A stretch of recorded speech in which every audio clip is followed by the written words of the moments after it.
The quiet lanes of Berkshire have long held the secrets of the British monarchy, winding past ancient oaks and hidden estates where history is made behind closed doors.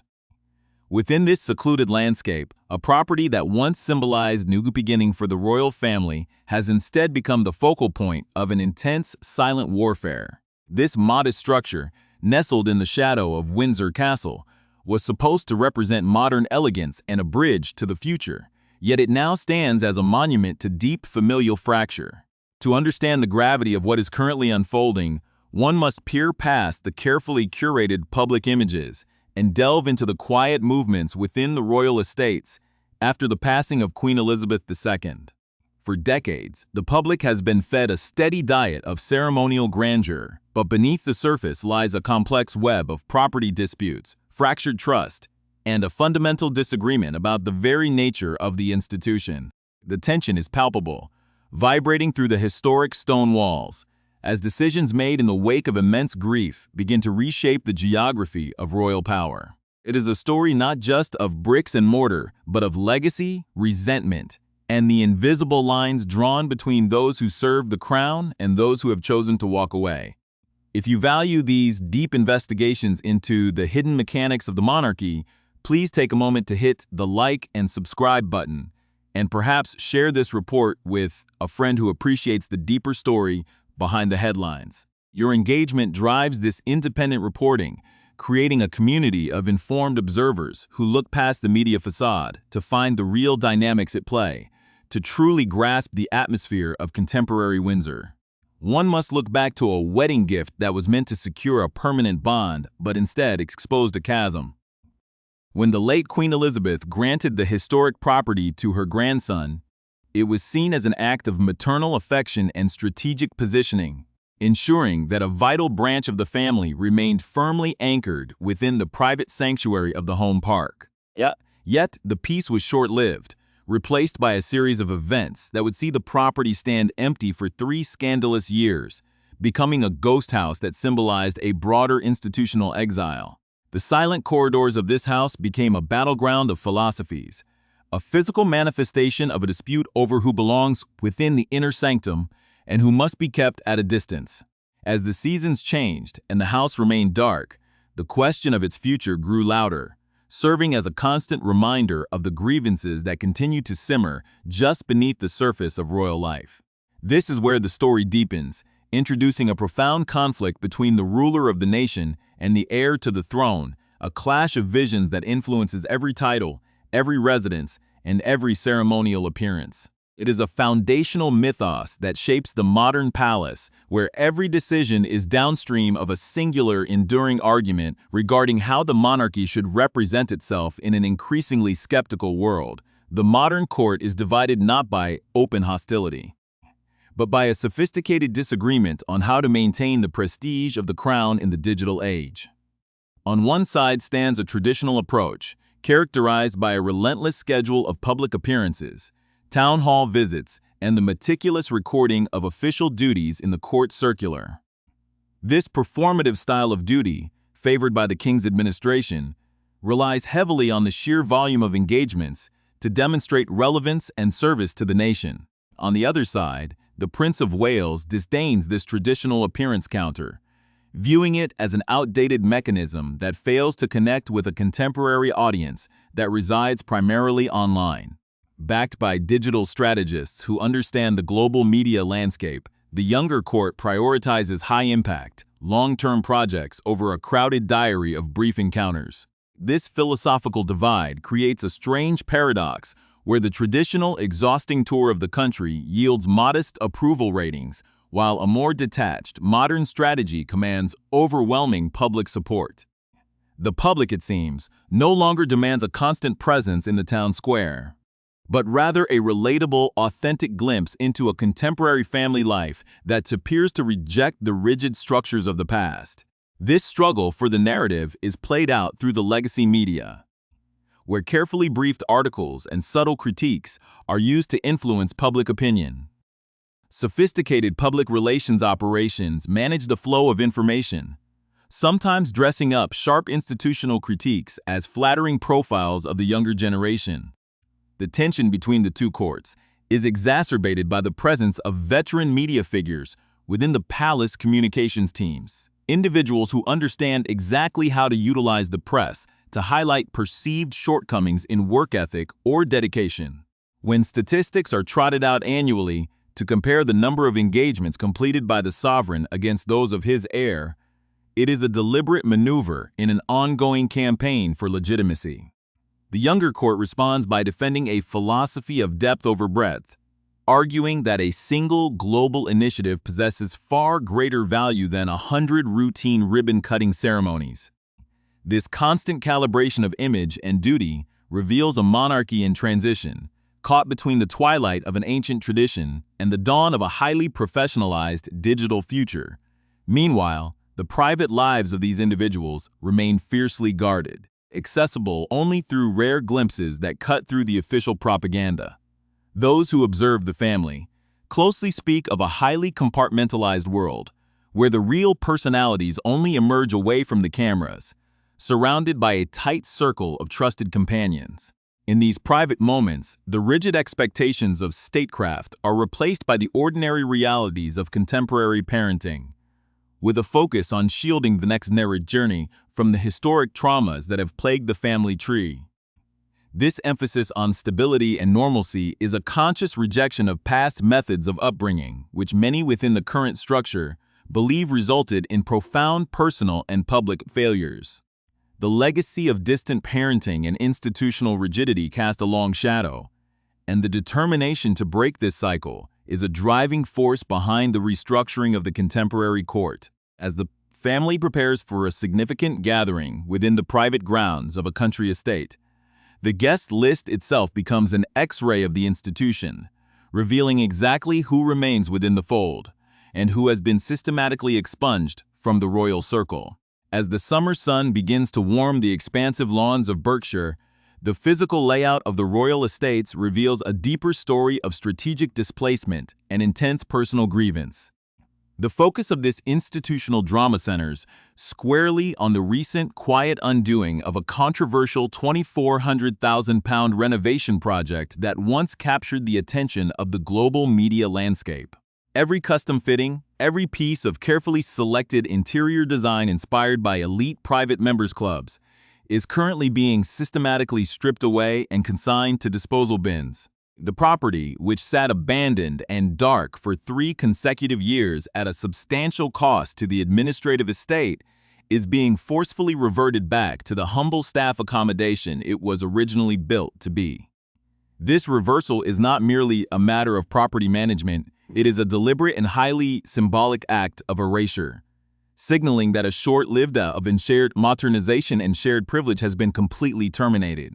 The individual actors at the center of this dispute are described by those close to them as spitting with fury, viewing the destruction of their former sanctuary as the ultimate public humiliation and a calculated insult to their legacy. The background of this dispute involves a complicated web of financial repayments and shifting agreements that have left both sides deeply embittered. When the prominent couple originally departed from their roles as active, working representatives of the state, they ensured that the vast sum of public money spent on the historic cottage was entirely reimbursed. This monumental financial transaction was executed under the distinct impression that the property would remain their permanent, secure base within the United Kingdom, serving as a vital geographical anchor to the homeland.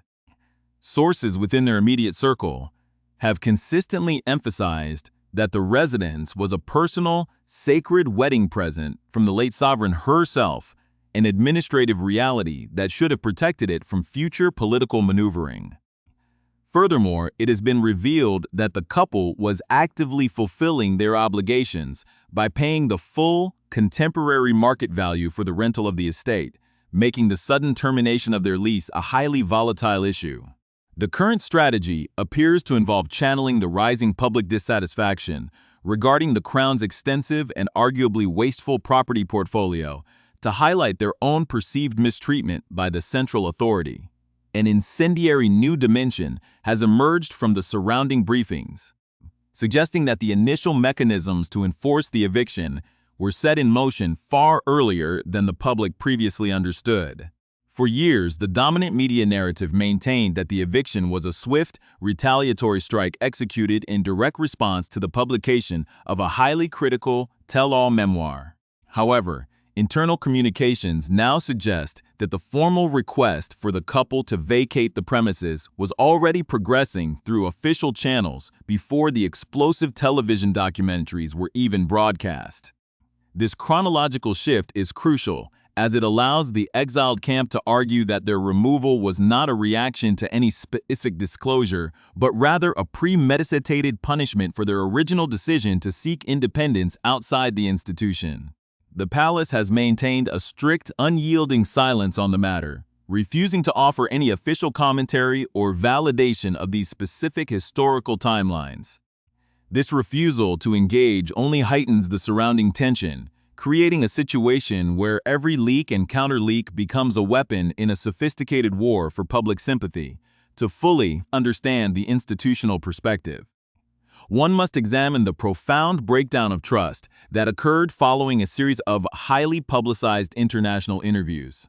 From the palace's point of view, the decision to reclaim the historic property was an entirely logical and necessary security measure, given the geographical vulnerability of the site. The cottage sits directly in the heart of the secure Windsor perimeter, located a remarkably short distance from the primary residences of the heir to the throne and the sovereign himself. The prospect of hosting individuals who had repeatedly launched severe verbal assaults against the family in global media markets was deemed an unacceptable risk to the internal cohesion of the court. The palace administration was deeply concerned about the potential for private interactions to be recorded or repurposed for commercial entertainment projects, a fear that was validated by the inclusion of intimate home footage in previous broadcast deals. Therefore, the arguments regarding security and the preservation of institutional integrity, while never articulated formally to the public, formed the bedrock of the decision to enforce the eviction. The controversy is further complicated by the fact that the historic cottage, by virtue of an ancient legislative act dating back to the mid-19th century, is permanently annexed for the exclusive use of the reigning sovereign. This unique legal status means the property cannot simply be placed on the commercial market or utilized as a luxury short-term rental to recoup lost revenue from the public purse. The pool of potential occupants who can meet the stringent security clearances required to live within the inner sanctuary of Windsor is exceptionally small. An attempt was made by the sovereign to reallocate the vacant property to his disgraced younger brother, a maneuver that was flatly and repeatedly rejected by the Duke, who refused to abandon his own expansive mansion nearby. This failure to find a suitable tenant left the property conspicuously empty for years, creating an embarrassing administrative vacuum that critics cite as a prime example of institutional mismanagement and wasteful excess. The personal animosity underlying this property dispute is perhaps the most destructive element of the modern royal dynamic, creating fractures that may take generations to heal. The exiled couple has explicitly stated that by removing their physical base within the country, the sovereign has effectively made it impossible for his young grandchildren to form any meaningful relationship with their paternal heritage. This specific accusation is viewed by the Central Court as a form of highly sophisticated emotional blackmail, designed to undermine the moral authority of the king. The situation highlights a profound difference in philosophy between the late queen, who consistently sought to avoid internal confrontation at all costs, and her successor, who appears determined to streamline the institution and enforce strict boundaries. The late sovereign's well-documented inability to stand up to family members who utilize personal leverage often resulted in prolonged institutional crises, a pattern that the current administration is eager to break. As this internal warfare intensifies, the rest of the extended family is forced to navigate a treacherous social minefield where every association is carefully scrutinized. The upcoming gathering at a private country estate in Gloucestershire is being viewed by seasoned observers as a veritable X-ray of the current state of royal alliances. The event involves the second marriage of the late Queen's eldest grandchild, an individual who has occasionally faced criticism for leveraging his historical connections for commercial gain. The guest list for this private celebration reveals an absolute divide, with specific high-profile individuals entirely excluded from the invitations, reinforcing the reality of their total exile. The primary tension surrounding the event focuses on whether the daughters of the Duke of York will choose to attend, a decision that carries immense symbolic weight for the future of the lesser branches of the family tree. The two princesses occupy a precarious position within the modern hierarchy, caught between the total social ruin of their father and their own desire to maintain a dignified public presence.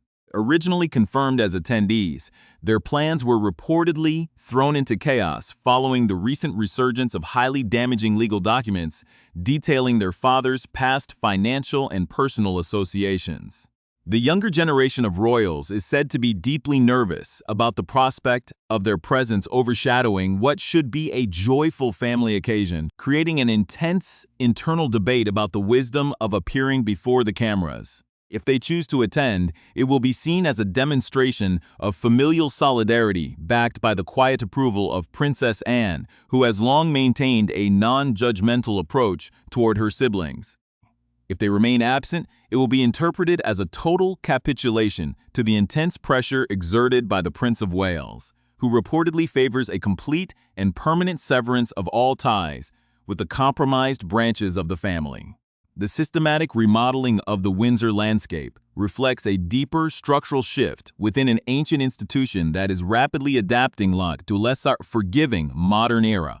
To fully comprehend why this matters, one must look past the immediate outrage over discarded luxury items and examine the profound transformation of the individuals who once stood at the heart of the imperial family. The complete expulsion of the Sussexes from the physical boundaries of the Windsor estate is not an isolated act of frustration, but a calculated, foundational policy decision that aligns perfectly with the future king's uncompromising vision for a streamlined monarchy. The Prince of Wales has long maintained that the survival of the crown depends entirely on a radical reduction of its public footprint and the ruthless elimination of any elements that threaten its moral authority or security.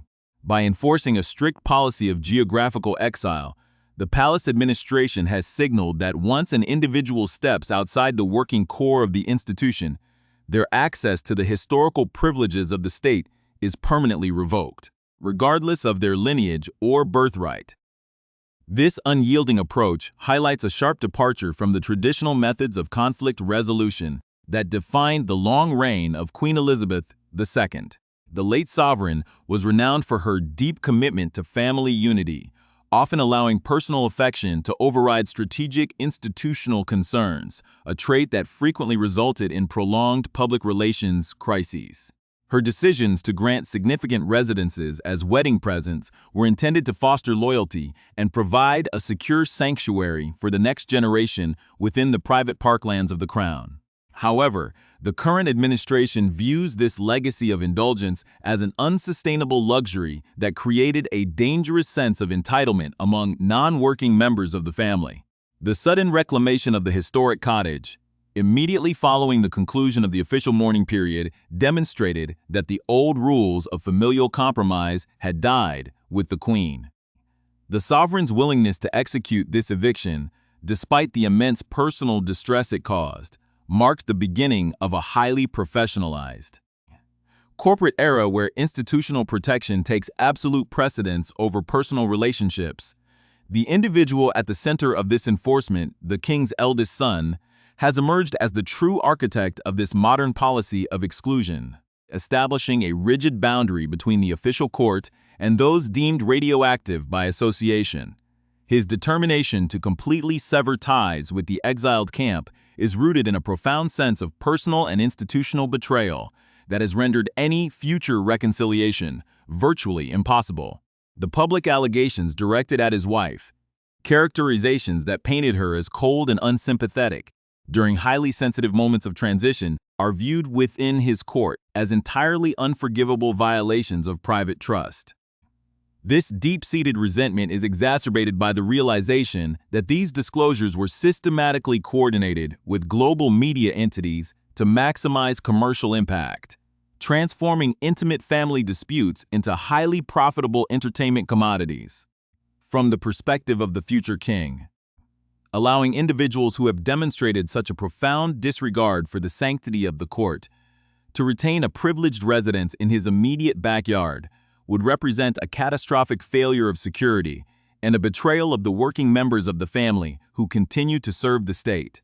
This philosophy of absolute exclusion extends far beyond the immediate circle of the Sussexes, casting a long shadow over other compromised branches of the family tree, most notably the Duke of York and his immediate heirs. The ongoing exposure of tens of thousands of sensitive financial documents and internal emails has kept the legal vulnerabilities of the younger brother of the king firmly in the public eye, creating a constant source of anxiety for the palace communications teams.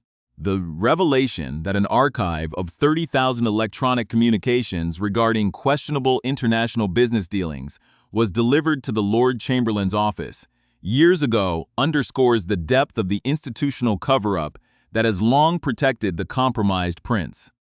The contents of these documents reveal a deeply concerning pattern of utilizing royal prestige to advance private commercial ventures, including the sharing of commercially sensitive information during major global financial crises. The Prince of Wales has reportedly argued that the continued public association with these individuals represents a direct threat to the survival of the monarchy in an age dominated by intense social media scrutiny, leading him to advocate for a total and permanent removal of their public platforms. The enforcement of this strict brand separation has created an intense internal conflict between the king and his heir regarding how to manage the remaining members of the extended family who find themselves caught in the crossfire. While the sovereign has occasionally favored a more conciliatory approach, seeking to maintain an appearance of family solidarity during major traditional gatherings, his son remains unyielding in his demand for total containment. This dynamic is highly visible during major ceremonial events, where the physical positioning of family members is meticulously choreographed to avoid any perception of rehabilitation or unmerited favor.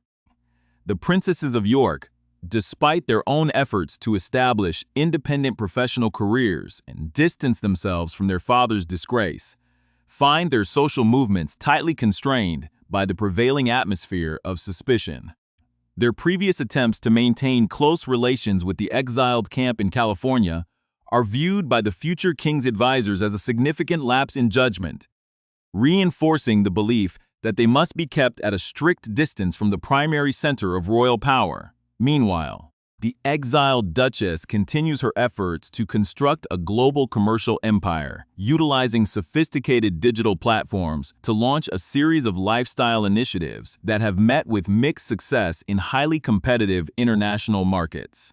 Independent investigations into her fashion collaborations and commercial drops reveal a profound disconnect between her immense global celebrity and her actual ability to drive consumer behavior.